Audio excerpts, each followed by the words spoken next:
Bonjour et joyeux Noël à tous. Très content de voir les enfants et leur désir de chanter concernant Noël.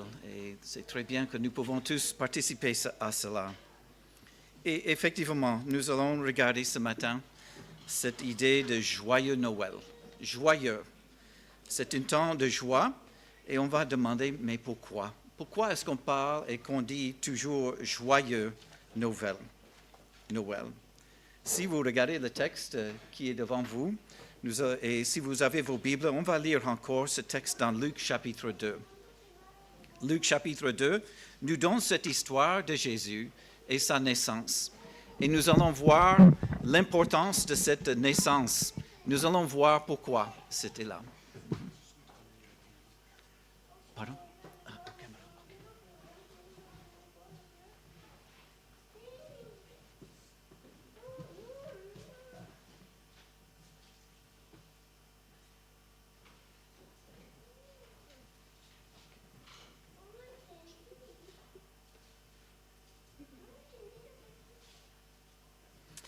Luc chapitre 2. En ce temps-là parut une idée de César Auguste, ordonnant un recensement de toute la terre. Ce premier recensement eut lieu pendant que Quirinius était gouverneur de Syrie. Tous allaient se faire inscrire, chacun dans sa ville. Joseph aussi monta de Galilée, de la ville de Nazareth, pour se rendre en Judée, dans la ville de David, appelée Bethléem, parce qu'il était de la maison et de la famille de David, afin de se faire inscrire avec Marie, sa fiancée, qui était enceinte. Pendant qu'ils étaient là, le temps où Marie devait accoucher arriva, et elle enfanta son premier-né. Elle l'émaillota, le coucha dans une crèche, parce qu'il n'y avait pas de place pour eux dans l'hôtellerie. Il y avait dans cette même contrée des bergers qui paissaient dans les champs les veilles de la nuit pour garder leurs troupeaux. Et voici, un ange du Seigneur leur apparut, et la gloire du Seigneur resplendit autour d'eux. Et ils furent saisis d'une grande frayeur. Ici, on revient à ce texte. Mais l'ange leur dit, « Ne craignez pas, car je vous annonce une bonne nouvelle qui sera pour tout le peuple le sujet d'une grande joie. C'est qu'aujourd'hui, dans la ville de David, il vous est né un sauveur, qui est le Christ, le Seigneur. Et voici à quel signe vous le reconnaîtrez. Vous trouverez un enfant émailloté et couché dans une crèche. » Et soudain, il se joignit à l'ange une multitude de l'armée céleste, louant Dieu et disant « Gloire à Dieu dans les lieux très hauts, et paix sur la terre parmi les hommes qu'il a agréés. » Lorsque les anges l'eurent quitté pour retourner au ciel, les bergers se dirent les uns aux autres, « Allons jusqu'à Bethléem et voyons ce qui est arrivé et ce que le Seigneur nous a fait connaître. » Ils y allèrent en hâte. Ils y trouvèrent Marie et Joseph et le petit enfant couché dans la crèche. Après l'avoir vu, ils racontèrent ce qu'il avait dit au sujet de cet petit enfant. Tous ceux qui les entendirent furent dans l'étonnement de ce que leur disaient les bergers. Notre Seigneur, merci pour ta parole, qui est une lampe à nos pieds et une lumière sur notre sentier. Dirige-nous même ce matin à travers ta parole, pour qu'on puisse savoir davantage même la raison pour cette saison, la raison pour laquelle Jésus-Christ est venu ici sur ce monde. Et nous prions au nom de Jésus. Amen. Alors l'histoire que nous venons d'entendre à travers les enfants et ce que nous venons de lire, ça a lieu environ il y a 2024 années. Alors nos calendriers se basent sur cette naissance de Jésus. C'était une histoire surprenante. La naissance de Jésus n'était pas comme les naissances des autres prophètes. C'était une naissance prophétisée. Il y avait l'étoile qui était là. Il y avait les anges qui ont été là. Il y avait une crèche, un mangeoire, là où l'enfant était mis. Et on voit la chose étonnante qu'il était appelé même Seigneur. Et l'ange a dit le sujet d'une grande joie. Ce sera pour tout le peuple le sujet d'une grande joie. J'aimerais qu'on pense un peu à cette idée de joie ce matin. Ce n'est pas un mot qu'on peut définir très facilement, n'est-ce pas? La plupart des gens savent ce que c'est, mais pour mettre ça dans les mots, c'est un peu difficile. Même Pierre a parlé d'une joie inexprimable. Alors, c'est difficile à exprimer, mais peut-être quelques exemples personnels peuvent vous aider aussi. Je me souviens, en tant qu'enfant, peut-être 10 ans, 12 ans, c'était le dernier jour de l'école, avant que les grandes vacances commencent. La dernière heure, dernière minute, et c'était une joie incroyable de sortir de l'école et de dire qu'il n'y a plus d'école. J'ai l'été devant moi. Peut-être pour ceux qui aiment les sports, vous pouvez identifier avec ceci. Pour ceux qui ne peuvent pas, vous pouvez juste laisser ça à côté. Mais pour ceux qui aiment les sports, il y a des moments où vous êtes en train de jouer le sport et c'est comme vous disiez, mais j'aimerais que ça continue. 45 minutes, une demi pour le foot, c'était trop petit. Et je me souviens de temps où je voulais même, j'étais dans la joie de jouer au foot et je voulais vraiment que ça continue. Et je me demandais, est-ce qu'il y a un terrain de foot au ciel? Alors c'était comme ça qu'on pense à un sport. Mais peut-être pour vous, c'est une autre chose, peut-être un peu extrême, mais quand même, ça montre une sorte de joie qui est là. Je me souviens un autre temps, c'était au lycée, j'étais assis à côté de la plus belle fille dans l'école. Et c'était pendant 2 heures parce qu'on devrait aller dans une sortie pour l'école dans une forêt quelque part. Et j'avais 2 heures de temps à côté d'elle. Et c'était enfin Carole, quand vous connaissez, au lycée, elle avait une grande influence, mais c'était une joie incroyable que j'avais là. Mais les joies sont élusives, n'est-ce pas? Ça ne continue pas. Alors, on a tous des joies, mais ça dure pour un peu de temps. Et est-ce qu'il y a quand même une joie qui est durable, qui est éternelle, qui continue pour toujours? Est-ce qu'il y a ça dans tout l'univers? Est-ce qu'on peut trouver cela? Et pour répondre à cette question, on va regarder encore ce texte aujourd'hui. Il a parlé d'un sujet d'une grande joie. Qui est en train d'annoncer ceci? C'était un ange qui est venu. L'ange lui dit, voilà, un prophète pourrait annoncer cela. Dieu pouvait demander à un prophète d'aller au berger et de leur dire que voilà, partez dans cet endroit et vous allez voir la naissance du Sauveur.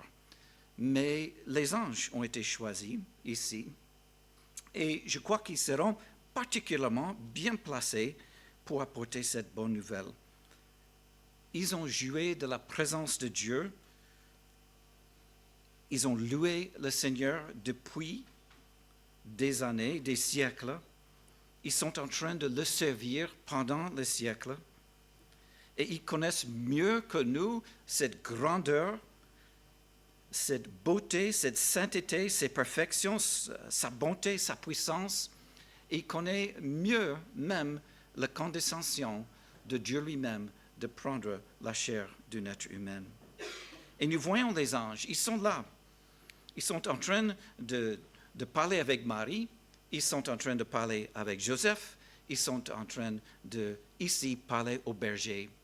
Et même après, on voit soudain se joigner à l'ange une multitude des armées. Une multitude qui était là. J'avais fait une erreur. Je lis le texte. Soudain, il se joignait à l'ange une multitude de l'armée céleste, louant Dieu et disant « Gloire à Dieu dans les lieux très hauts et paix sur la terre parmi les hommes qu'il a créés. » Pas simplement un ange, mais une multitude était là. Ils étaient en train de regarder. C'est ces anges qui ont regardé la création. Et dans Job, ça dit que les fils de Dieu se réjouissaient à cette création que Dieu a créée. Et vous pouvez imaginer, ils ont été créés et maintenant ils pouvaient vous regarder la création de tout le monde et ils se réjouir dans cela. Et maintenant, ils sont émerveillés aussi de voir la naissance de Jésus, l'incarnation de Dieu. Notez aussi qui étaient ceux à qui ce message a été donné. Le premier message a été donné, bien sûr, à Joseph et Marie, mais nous voyons que les bergers, ici dans le texte, dans Luc chapitre 2, c'était eux qui ont été choisis par Dieu. Et l'ange leur a dit de ne pas avoir peur. Bien sûr, ils voient la gloire de Dieu autour d'eux, et si vous étiez là, et moi j'étais là, dans la nuit, et on voit tout au coup une lumière. Alors, il n'y a pas de lumière comme les lumières de quelqu'un avec une torche. Il n'y a pas d'explication pour cela. Une grande lumière, comme la gloire de Dieu, ils étaient effrayés. Mais nous voyons que l'ange leur a dit de ne pas avoir peur. Ne pas avoir peur. Ne craignez pas, car je vous annonce une bonne nouvelle. Les bergers. Et on demande pourquoi berger le plus bas dans la société à cette époque. Mais berger, on pense à David. Il était un berger. On pense au Seigneur Jésus aussi qui a pris le nom berger. Et nous voyons ce titre que Jésus a utilisé est devenu un titre très cher pour nous les croyantes. Jésus est venu vers les bergers, les hommes qui étaient en train de simplement garder leur troupeau. Mais nous voyons, ce n'était pas simplement les bergers à qui ce message a été donné, c'était à qui il a dit, je vous annonce une bonne nouvelle qui sera pour tout le peuple, le sujet d'une grande joie. Pas simplement pour les bergers, mais il a dit, c'est pour tout le peuple. Il vous est né un sauveur. Tout le monde a eu cette possibilité d'avoir cette bonne nouvelle. Et nous connaissons Jean 3,16. Dieu a tant aimé le monde qu'il a donné son Fils. Il a envoyé son Fils. Il a donné son Fils. C'est pour le monde. Et c'est pour nous. Et c'est pour moi. Et c'est pour toi. Quand on parle de ce message maintenant, il y avait plusieurs choses que l'ange a dit concernant ce message. Il a parlé d'une bonne nouvelle. Donner la bonne nouvelle aux autres, c'est de les évangéliser. L'évangile, c'est la bonne nouvelle. Au fond, c'est la bonne nouvelle. Et si nous regardons la télé, ouvrons la radio, les bonnes nouvelles sont rares. C'est rare à trouver les bonnes nouvelles. Nous écoutons toujours les mauvaises nouvelles. Mais ici, une bonne nouvelle. Et pour les bergers, pour nous, c'était une bonne nouvelle. Pourquoi? Parce qu'il y a une autre chose qu'il a dit. Alors, il vous est né un sauveur qui est le Christ, le Seigneur. Aujourd'hui, dans la ville de David, il vous est né un sauveur. Un sauveur. Nous voyons que les gens dans ce monde sont en train de chercher un sauveur politique, un sauveur qui peut les aider. On voit dans le monde les gens qui cherchent quelqu'un qui peut les aider, qui peut les sauver. Et dans l'accomplissement du plan de Dieu, Dieu a programmé un sauveur qui est venu. Et les Juifs ont pensé que ce sauveur va les libérer des Romains. Finalement, les Romains vont être conquis et le Messie sera là pour les vaincre. Mais Jésus n'est pas venu pour devenir un roi terrestre pour ce moment. Il est devenu pour venir leur sauveur. Les indices de cela, Matthieu 1, versets 20 et 21. Encore, écoute ce que l'ange dit. Voici un ange du Seigneur apparu à Joseph en songe et lui dit, Joseph, fils de David, ne crains pas de prendre avec toi Marie, ta femme, car l'enfant qu'elle a conçu vient du Saint-Esprit. Vous pouvez imaginer, il est fiancé et il comprend que Marie est enceinte Et il a voulu le divorcer dans le sens, et ça regardait comme un mariage, bien que le mariage n'a pas eu lieu. Il a voulu arrêter cette fiançaille, mais l'ange est venu au moment là pour dire que non, ça vient du Saint-Esprit, elle enfantera un fils, tu lui donneras le nom de Jésus. Jésus qui va dire, Jéhovah sauve. Et il explique même, l'ange dit, c'est lui qui sauvera son peuple de ses péchés. C'est ça, on a besoin d'un sauveur. Un sauveur de quoi? De nos péchés. Il vous est né un sauveur qui est le Christ. Le Christ, c'est le mot Messie. Le mot Messie, c'était prophétisé dans l'Ancien Testament. Le mot Messie va dire loin. Celui qui est loin de l'huile. Il y avait les prophètes qui étaient loin avant de commencer leur service. Il y avait des sacrificateurs qui étaient loin aussi avec l'huile avant leur service. Et les rois aussi, on voit les exemples des rois qui étaient loin avec l'huile, qui indiquaient pouvoir du Saint-Esprit et qui indiquent qu'ils étaient mis à part pour servir l'Éternel. Prophètes, sacrificateurs, rois. Et le Messie, ils attendaient le roi, on peut dire, loin majuscule, le Messie. Tout le monde attendait cela, et maintenant l'ange est en train de dire, c'est ça le Messie, Jésus-Christ qui est venu. Une des premières choses que Jésus a fait pour affirmer qu'il était le Messie, c'était de citer Ésaïe. Il était là à Nazareth, il est rentré, et devant tout le monde dans la synagogue, on voit ce passage. Comme le coutume dans la synagogue le jour de sabbat, il se leva pour faire la lecture. On lui remit le livre du prophète Ésaïe. Il ouvre le livre, trouve à ce passage qu'il est écrit « L'Esprit du Seigneur est sur moi, parce qu'il m'a oint. Pour guérir ceux qui ont le cœur brisé, pour annoncer la bonne nouvelle aux pauvres. Il m'a envoyé pour proclamer aux captifs la délivrance et aux aveugles le recouvrement de la vue, pour renvoyer libres les opprimés, pour proclamer une année de grâce du Seigneur. Puis, roula le livre, le rendit au serviteur qui s'est assis. Les yeux de tous dans la synagogue étaient fixés sur lui. Alors il se mit à leur dire, « Aujourd'hui, cette parole de l'Écriture que vous venez d'entendre est accomplie. » C'était clair. C'est lui le Messie. C'est lui le Messie prophétisé depuis des années. Un Messie qui viendra pour le sauver. Il vous est né un sauveur qui est le Christ, le Messie, et il ajoute, qui est le Seigneur. Le Seigneur. On a déjà remarqué dans les autres temps, quand on parle de la divinité de Jésus-Christ, ce mot Seigneur peut être un titre de respect envers quelqu'un. Nous voyons cela dans le Nouveau Testament, certains gens en train d'appeler les autres gens Seigneur dans le sens du respect. Mais il y a aussi les claires références où Seigneur, c'est Dieu, Dieu lui-même. Et l'ange a dit, un sujet d'une grande joie, un sauveur qui est le Christ, le Seigneur. Le Seigneur. Et je vous donne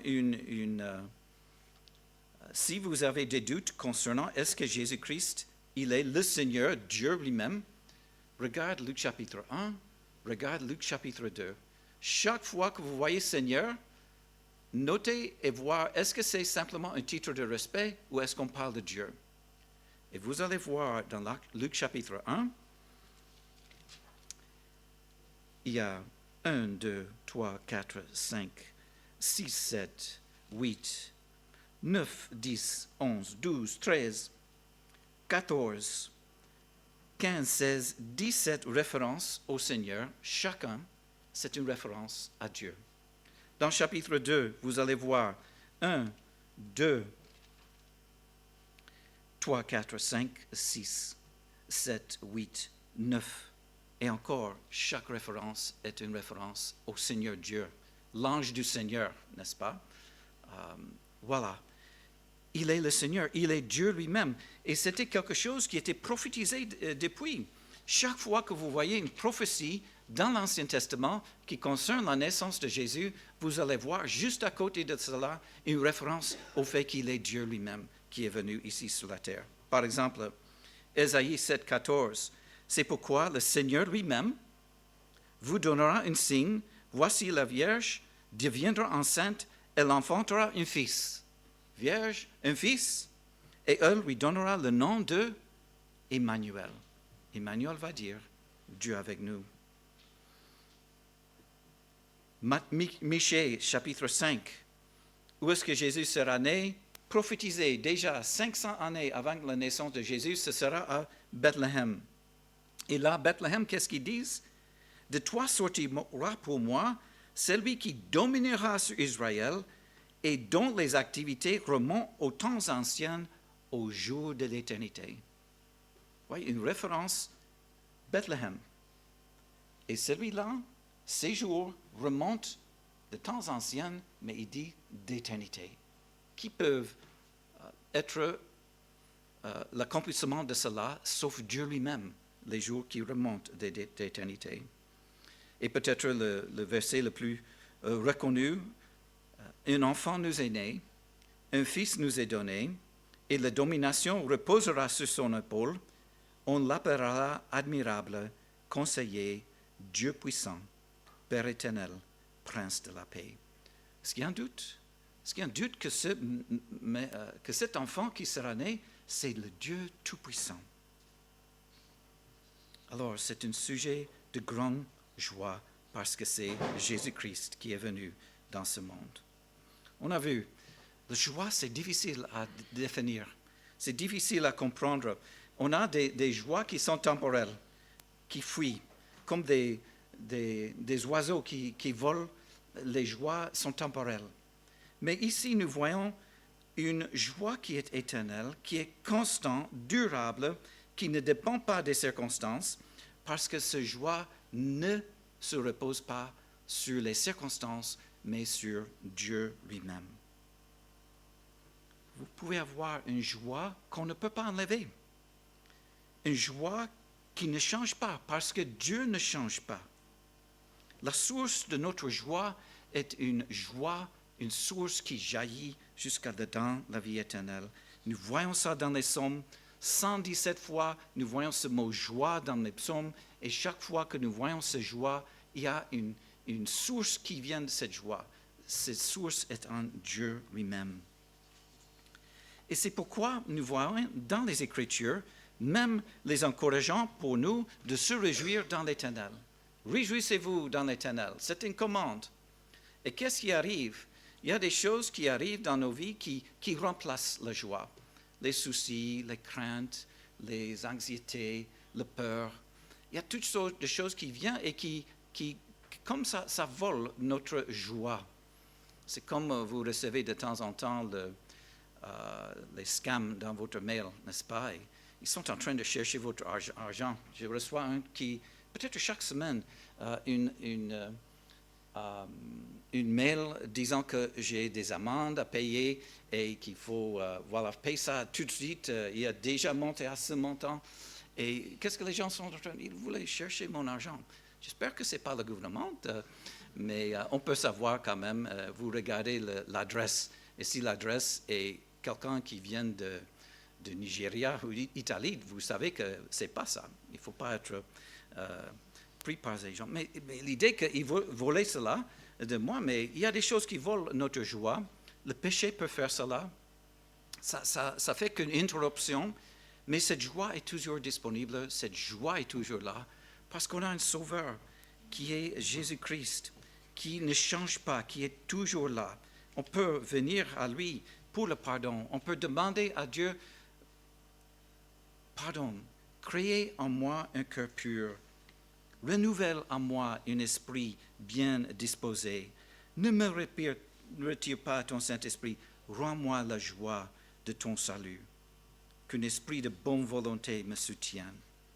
C'était David qui a prié cela après son péché avec Bathsheba et ce qu'il a fait contre le mari de Bathsheba. Nous connaissons des souffrances. Ça ne va pas dire qu'on aura les moments de tristesse aussi. Ça arrive. Nous tous, nous avons cela. Mais il y a un moment où on peut, même au milieu de tristesse, une perte de quelque chose ou le découragement qui arrive, qu'il y a quand même une joie intérieure qui est là parce qu'on sait que Dieu est là. Il est en contrôle. Et là, nous voyons un lien entre la foi et la joie. La foi et la joie. Quand nous reconnaissons qui est Dieu, quand nous reconnaissons qu'il est le roi des rois, Seigneur des seigneurs, quand nous regardons dans la Bible sa puissance, que rien ne lui est impossible, que rien ne peut nous séparer de son amour, on voit cet encouragement que en Dieu, on peut trouver cette joie qui est durable, qui est éternelle. Soyez toujours joyeux, Paul disait aux Thessaloniciens. Aux Philippiens, il disait, réjouissez-vous toujours dans le Seigneur. Et il répète, il dit, réjouissez-vous. Et peut-être vous comme moi, nous n'expérimentons pas cette joie comme il fallait. Et il ne faut pas qu'on laisse ces choses de ce monde remplacer ce qui est là. Cette joie durable qui est éternelle, qui se trouve en Dieu lui-même.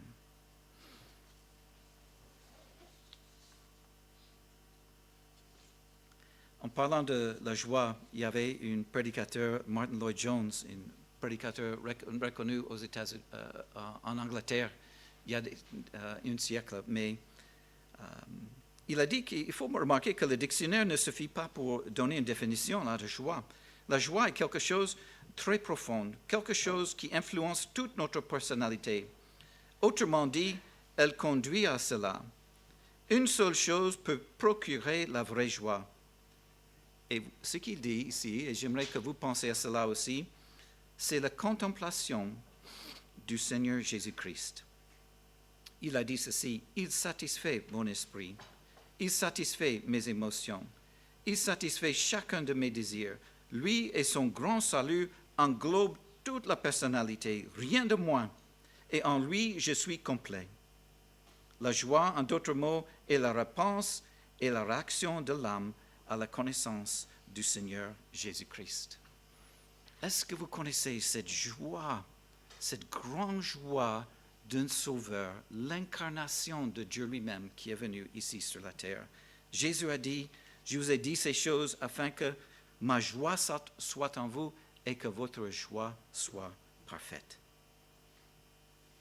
Que le Seigneur nous aide pendant ce temps de Noël de ne pas être trop enfoncés dans les différentes choses, les possibilités, les devoirs de faire ici et cela, mais d'avoir le temps de se souvenir, la source de notre joie, c'est un Dieu qui ne change pas.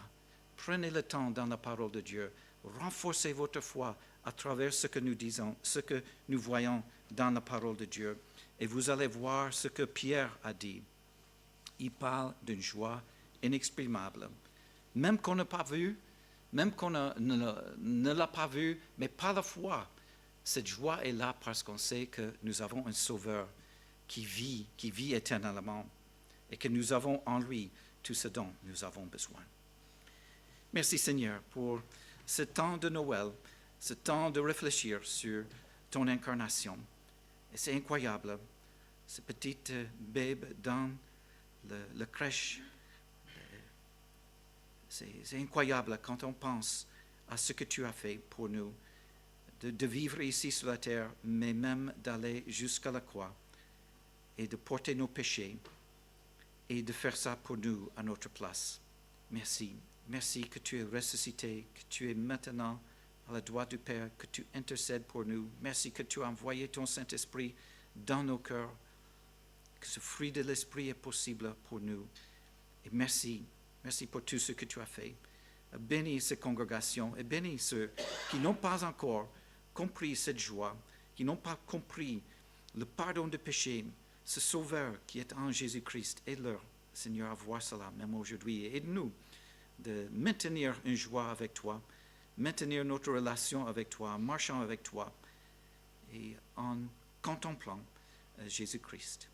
Et nous prions au nom de Jésus. Amen.